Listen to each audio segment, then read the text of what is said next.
नमस्कार दोस्तों, स्वागत है आप सभी का एक बार फिर से हमारे YouTube चैनल पॉपुलर अड्डा पे। तो आज हम बात करेंगे कि जो हमारी ESP होती है, तो ऐसे कौन कौन से फैक्टर्स होते हैं जो ESP के परफॉर्मेंस को अफेक्ट करते हैं, ठीक ना। तो समझेंगे डिटेल्स में इनके बारे में। तो बिना किसी देर के चलिए वीडियो को स्टार्ट करते हैं।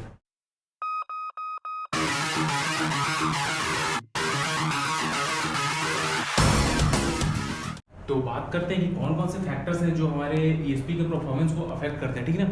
तो देखिए, जो सबसे पहला फैक्टर है वो है फ्लो रेट ऑफ गैस, ठीक है ना। जो फ्लो गैस का हमारा फ्लो रेट होता है वो, ओके। एंड नेक्स्ट है हमारा स्पेसिफिक कलेक्शन एरिया, थर्ड है हमारा resistivity of ash particles, and fourth number है dust concentration in flow gas, and fifth है size of ash particles, okay.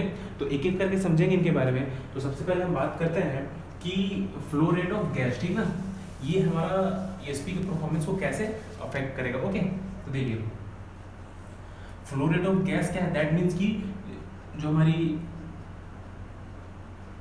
Flue gas की वेलोसिटी होती है, ठीक है, ओके। फ्लू गैस की वेलोसिटी कितनी है उस पर भी हमारी ESP की परफॉर्मेंस डिपेंड करती है, ठीक है। एक नॉर्मली वैसे समझिए, देखिए ESP हम क्यों लगाते हैं कि जो भी हमारा फ्लाई ऐसे फ्लाई इसको हम कलेक्ट कर सके, ठीक ना, वो थ्रू द चिमनी बाहर ना जाए, ओके। देखिए क्या होता है कि अगर मान लीजिए जो हमारा फ्लू गैस है, फ्लू गैस की वेलोसिटी अगर बहुत तेज़ है, ठीक ना, तो बहुत तेज़ है, दैट मीन्स कि वो क्या होगा, चार्ज होकर जो हमारा कलेक्टिंग प्लेट है वहाँ पे कलेक्ट नहीं होगा, ठीक ना, वो सडनली वहाँ से निकल जाएगा, ओके। फ्लू गैस की वेलोसिटी है, ओके, फ्लू गैस की हम वेलोसिटी अगर इंक्रीज करते हैं तो जो हमारा इफिशियंसी ऑफ ESP है वो हमारा डिक्रीज होगा, ठीक ना। तो यहाँ पे हमारा क्या होता है, यहाँ पे हमारे दो फोर्सेस लगते हैं, ठीक है। पहला फोर्स तो हमारा जो फ्लू गैस की वेलोसिटी है, फ्लू गैस की वेलोसिटी से लगता है, ओके। एंड दूसरा हमारा लगता है इलेक्ट्रोस्टैटिक फोर्स,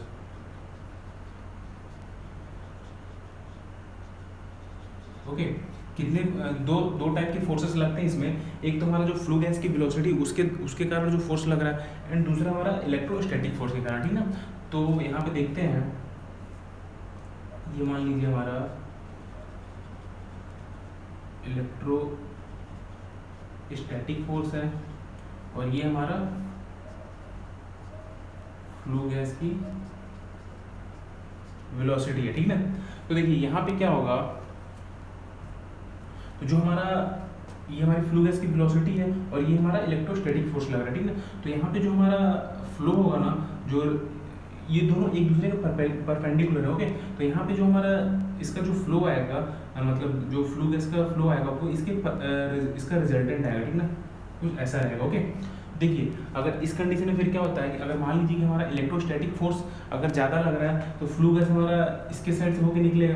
अगर हमारी फ्लू गैस की वेलोसिटी है तो ये इसके साइड से होके निकलेगा, ओके। बट क्या होता है कि अगर हमारा इलेक्ट्रोस्टैटिक फोर्स ज़्यादा है, दैट मीन्स कि वो तो अच्छा, कोई दिक्कत नहीं, ठीक है ना। जितना हमारा इलेक्ट्रोस्टैटिक फोर्स ज़्यादा रहेगा तो उसमें क्या होगा कि आपका जो कलेक्शन होगा, आपका जो ये फ्लाई एस है, ठीक ना, उनका कलेक्टिंग प्लेट पे कलेक्शन बहुत अच्छा होगा, ठीक है ना। बट अगर आपका जो फ्लू गैस की वेलोसिटी अगर यही ज़्यादा होगी तो क्या होगा कि ये कलेक्ट नहीं होगा, ठीक ना। मतलब विदाउट चार्ज हुए ये, अगर जब तक वो चार्ज नहीं होगा तब तक वो क्या होगा, जो हमारा कलेक्टिंग प्लेट है वहाँ पे कलेक्ट नहीं होगा वो, ठीक है। तो विदाउट चार्ज हुए वो क्या होगा, वहाँ से स्केप कर जाएगा, ठीक है ना। तो इसलिए क्या होता है कि जो हमारा फ्लू गैस की वेलोसिटी है इस पर भी हमारा ESP की इफिशियंसी डिपेंड करती है, ठीक ना। अगर ये बढ़ रहा है, फ्लू गैस की वेलोसिटी बढ़ रही है तो हमारी ESP की इफिशियंसी इंक्रीज होगी, ठीक ना। तो आपको पता होगा जो हमारा गैस डिस्ट्रीब्यूशन टेस्ट करता है, ठीक है, GD टेस्ट, आपने सुना होगा, जब अगर ESP कमीशनिंग करते हैं तो वहाँ पे हम एक GD टेस्ट करते हैं, गैस डिस्ट्रीब्यूशन टेस्ट, ठीक ना। इसमें हम वो करते हैं कि मतलब जो हमारी फ्लू गैस की वेलोसिटी है वो कितनी रहती है, ठीक ना। GD टेस्ट के टाइम पे हमें पता चलता है कि जो इसकी वेलोसिटी है वो कितनी रहती है। नॉर्मली जो हम रखते हैं वो 3 to 5 फीट पर सेकेंड, ठीक ना। कितना रखते हैं, 3 to 5 फीट पर सेकेंड जो हमारी वेलोसिटी होती है, अप्रॉक्स इतनी रखते हैं, 3 से 5 फीट पर सेकेंड, जिसमें कि आपका जो आपकी ये वाली जो वेलोसिटी है ये आपकी ESP के परफॉर्मेंस को इफेक्ट नहीं करती है, ठीक ना। तो ये तो बात कर ली हमने कि जो हमारा फ्लू गैस की वेलोसिटी है वो कैसे इम्पैक्ट करती है हमारे ESP के परफॉर्मेंस को, ओके। उसके अगले रीजन की तरफ बढ़ेंगे हम। स्पेसिफिक कलेक्शन एरिया, इस पे हमारा, इससे हम देखते हैं कि इससे हमारा जो ईएसपी का परफॉर्मेंस है वो कैसे इफेक्ट होता है, ठीक है ना। तो सबसे पहले देखते हैं कि जो हमारा स्पेसिफिक कलेक्शन एरिया है ये होता क्या, ठीक है। तो ये रेशियो होता है हमारा total area of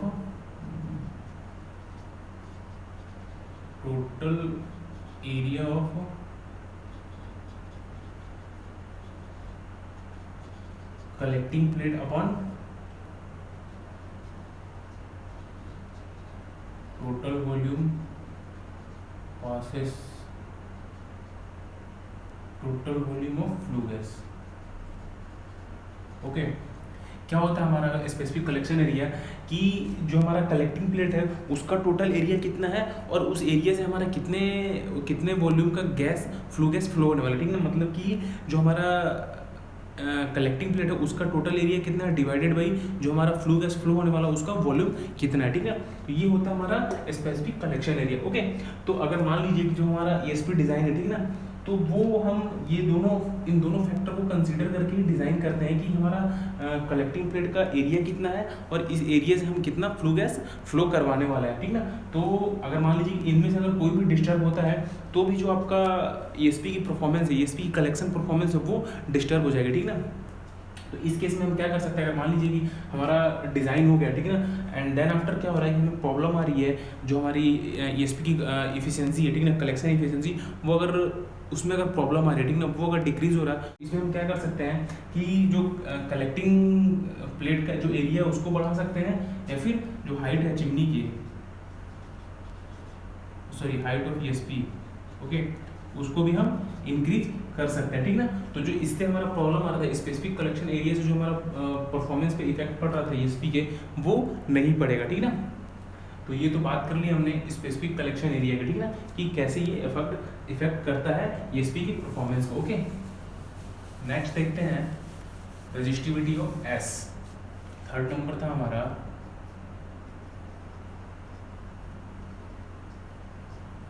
resistivity of S. Okay, तो रेजिस्टिविटी ऑफ एस क्या है, दैट मीन्स कि सबसे पहले समझते हैं रेजिस्टिविटी होता क्या है। रेजिस्टिविटी दैट मीन्स कि रेजिस्टेंस, ठीक है, किसी चीज़ का अपोज करना। ओके, तो जो हमारा एस के पार्टिकल्स होते हैं वो कितना रेजिस्टिव होता है, इससे भी हमारा जो ईएसपी है उसकी परफॉर्मेंस में अफेक्ट होता है, ठीक है, उसकी जो ईएसपी का परफॉर्मेंस है वो प्रभावित होता है। ओके, तो देखते हैं, तो सबसे पहले देखते हैं रेजिस्टेंस में, दैट मीन्स की रेजिस्टिविटी, दैट मीन्स की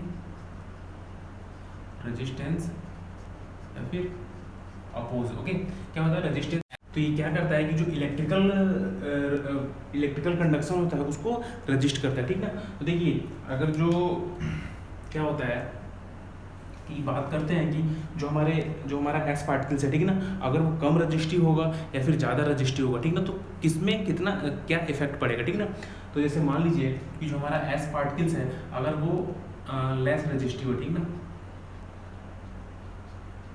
ओके, लेस रजिस्टिव है, तो लेस रजिस्टिव मतलब कम रजिस्टिव है, दैट मीन्स कि क्या होगा कि देखिए जो हमारे एस के पार्टिकल्स होते हैं उसमें उनको क्या करते हैं, हम उनको नेगेटिवली चार्ज करते हैं और फिर वो क्या होता है हमारे कलेक्टिंग प्लेट पे इकट्ठा हो जाता है, ठीक ना। और फिर वहाँ पे जो हमारा रैपिंग हैमर लगा होता है वो थोड़ी देर में जाकर वहाँ पे हैमरिंग होता है और वो फिर वो नीचे गिर जाता है, ठीक ना, हॉपर में। बट यहाँ पे देखिए क्या होता है कि जैसे कि ये मान लीजिए कि हमारा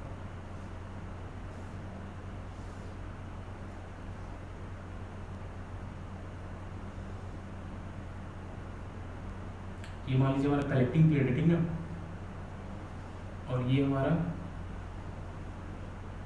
इमिटिंग रोड है, ठीक ना। तो इसमें क्या होगा कि इसमें हमारी फ्लू गैस फ्लो होती है।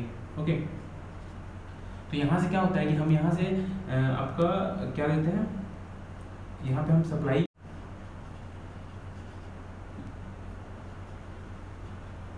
और ये हमारा कलेक्टिंग प्लेट है, ठीक ना।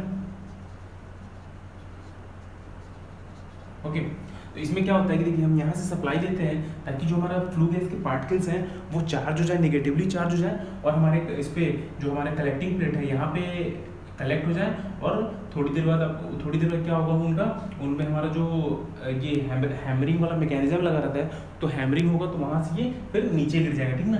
लेकिन क्या होता है कि जब हमारा लेस रजिस्टिव होता है, ठीक ना, तो क्या होगा कि अगर कम रजिस्टिव है दैट मीन्स कि वो इजीली चार्ज हो जाएगा, ठीक ना, बहुत जल्दी चार्ज हो जाएगा। और क्या करेगा, बहुत जल्दी चार्ज होने के बाद यहाँ पे क्या करेगा, यहाँ पे तो कलेक्ट तो हो जाएगा, ठीक है ना, लेकिन तुरंत अपना चार्ज लूज करके, ठीक ना, अपना चार्ज खो देता है वो, और अगेन क्या होता है, इस पाथ में आ जाता है, ठीक ना। ठीक है, क्या हुआ कि जिस जो हमारा कोल था, जो कोल का एस पार्टिकल्स थे, अगर वो कम रजिस्टिव था तो उस केस में क्या हुआ, यहाँ से निकल रहा था वो, ओके, यहाँ से निकल रहा था, चार्ज हुआ यहाँ पे, ठीक ना, इजीली तुरंत ही चार्ज हो गया। चार्ज होने के बाद तुरंत यहाँ पे क्या हुआ, यहाँ पे वो कलेक्ट हुआ। कलेक्ट होने के बाद तुरंत ही क्या किया, उसने अपना चार्ज यहाँ पे लूज किया और वापस से फ्लू गैस पाथ में आ गया, ठीक ना।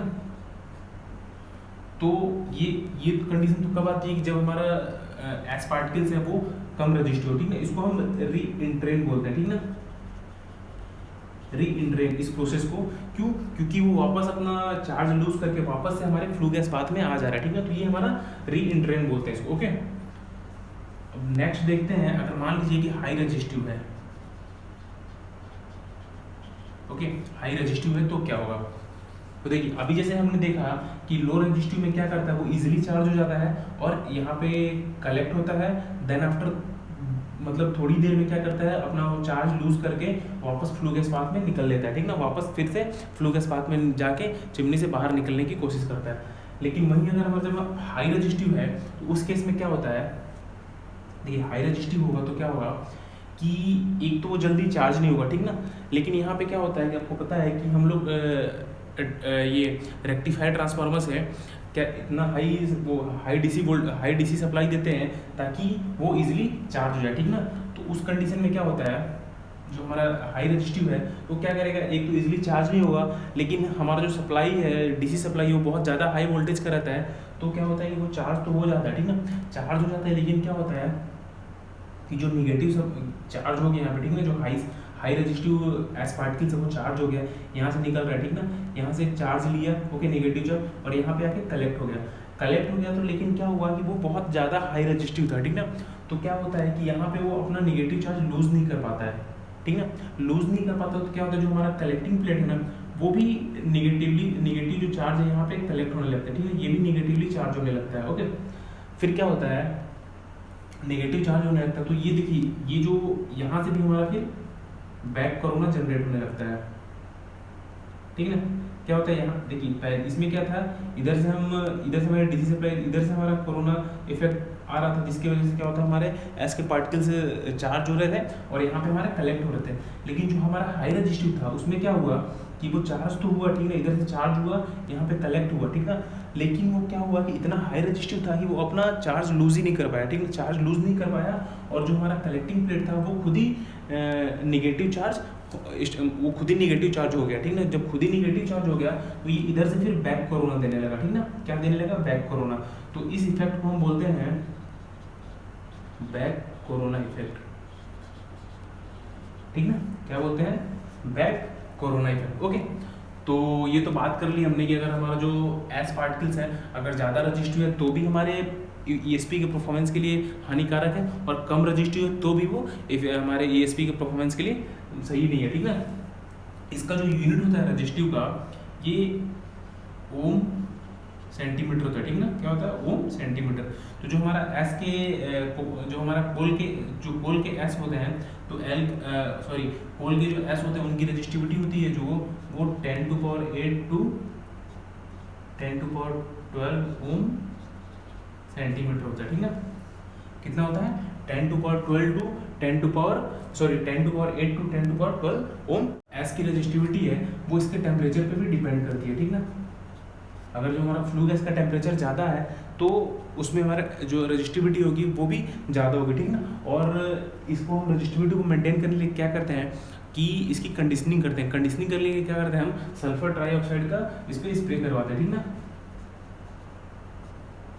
सल्फर ट्राई ऑक्साइड का, ठीक ना, सल्फर ट्राईऑक्साइड का क्या करवाते हैं, हम स्प्रे करवाते हैं, ठीक है। और जहाँ पे अगर मान लीजिए जो हमारा जो कोल है, कोल में अगर आपके सल्फर की क्वांटिटी ज़्यादा है, ठीक ना, तो वहाँ पे हम इसकी कंडीशनिंग करने के लिए क्या करते हैं, हम या इसमें अमोनिया का स्प्रे करवाते हैं, ठीक ना। जो हमारा ESP होता है उसमें हम क्या करते हैं, अमोनिया का स्प्रे करवाते हैं, ओके। तो ये तो बात की हमने कि जो हमारा एज जो कितना रजिस्टिव है उससे हमारा ESP के परफॉर्मेंस को कैसे इफेक्ट होगा, ठीक। नेक्स्ट रीजन है डस्ट कंसंट्रेशन इन फ्लू गैस, ओके। तो देखिए क्या होता है कि अगर जो हमारा फ्लू गैस है, फ्लू गैस में अगर डस्ट के पार्टिकल्स ज़्यादा हैं तो भी हमारा जो कलेक्शन इफिशिएंसी उस पर इफेक्ट पड़ेगा, ओके। तो ये कब होता है, देखिए जैसे कि मान लीजिए कि जो हमारा APH है, ठीक ना, या फिर इकोनोमाइजर है, ठीक ना, उनका जो हॉपर होता है अगर उसको ड्रेन नहीं किया हमने, अगर वो हॉपर भर गया, ठीक ना, हिप बन गया उसमें, तो उस कंडीशन में क्या होगा कि वहाँ से वो खींचेगा, ठीक है ना, वहाँ से खींचेगा तो फिर हमारा जो फ्लू गैस होता है उसमें डस्ट पार्टिकल कंसंट्रेशन उस कंडीशन में फिर ज़्यादा होता है, ठीक ना। नेक्स्ट है हमारा साइज ऑफ एस पार्टिकल्स, ठीक ना। नेक्स्ट क्या है, साइज ऑफ एस पार्टिकल्स, ठीक ना। तो देखिए अगर मान लीजिए कि जो हमारे डस्ट पार्टिकल्स हैं, ठीक ना, उनका साइज इंक्रीज होता है तो उस कंडीशन में हमारी जो कलेक्शन एफिशिएंसी है ESP की वो डिक्रीज होगी, ठीक ना। तो ये हमारा जो एस के पार्टिकल्स हैं वो इनका साइज जो है बड़ा नहीं होना चाहिए, ओके। तो ये था दोस्तों आज का वीडियो जिसमें हमने बात किया कि ऐसे कौन कौन से फैक्टर्स हैं जिससे हमारी ESP की परफॉर्मेंस को अफेक्ट होता है, ओके। तो उम्मीद करता हूँ कि आपको समझ में आ गया होगा। तो वीडियो कैसा लगा जरूर बताएं, वीडियो को लाइक करें, चैनल को सब्सक्राइब करें और अपने दोस्तों के साथ जरूर शेयर करें।